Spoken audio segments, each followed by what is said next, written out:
In your startups, what have you learned in crafting founder share agreements? What should first-time entrepreneurs be sure to cover themselves?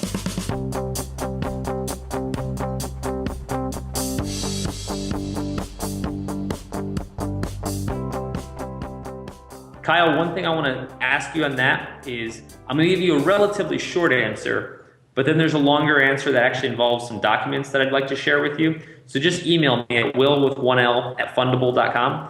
Anybody else that's listening to this, you can do the same thing. And I'll share with you kind of how we've done share agreements in the past. But here are some general pointers, and I've done quite a few of them. And I can't give you legal advice nor send you true legal documents. I can just give you kind of the calculators that we use to get to percentages. But a few things I've learned over the years. Number one, never just give people percentages of the company. Ergo, your partner comes in, or two partners, and you equally say, you know what, we each get 50%, or we each get a third of the company. That's the fair way. It rarely represents the level of contribution that three people have. One guy may be working part-time, and the other two are committed. One guy may have a market value of $200,000, and the other two may have a market value of $20,000. You need to take into account contribution to the company, not just how many seats are being filled on the day that the company was founded. There's a few neat ways to do that, but in every case, you should have a valuation of the company, which is going to be somewhat arbitrary. It's difficult to have a specific number. And you need to be able to say, if I'm coming in and I'm contributing $200,000 of market value, what does that equate to in a dollar amount contributed to the company? Almost like an investor would. There's also the concept of vesting. From a vesting standpoint, it says we don't get our shares right away.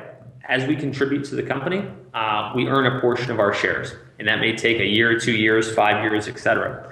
Vesting is absolutely critical because not only do startups fail, startups get weird. From time to time, the company runs out of money, or people run out of steam, or they have other commitments like family, or they lose their job that's paying for all this in the process, and they fall off.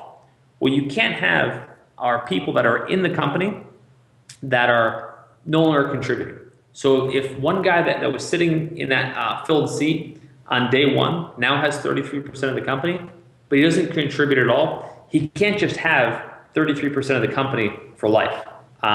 It's called an absentee landlord, and it's absolutely a huge problem in startup formation. So again, if you email me at will@fundable with 1L, I'll explain that concept a little bit more. It's kind of a long explanation, but those are two things that I'm very adamant about when I talk to founders.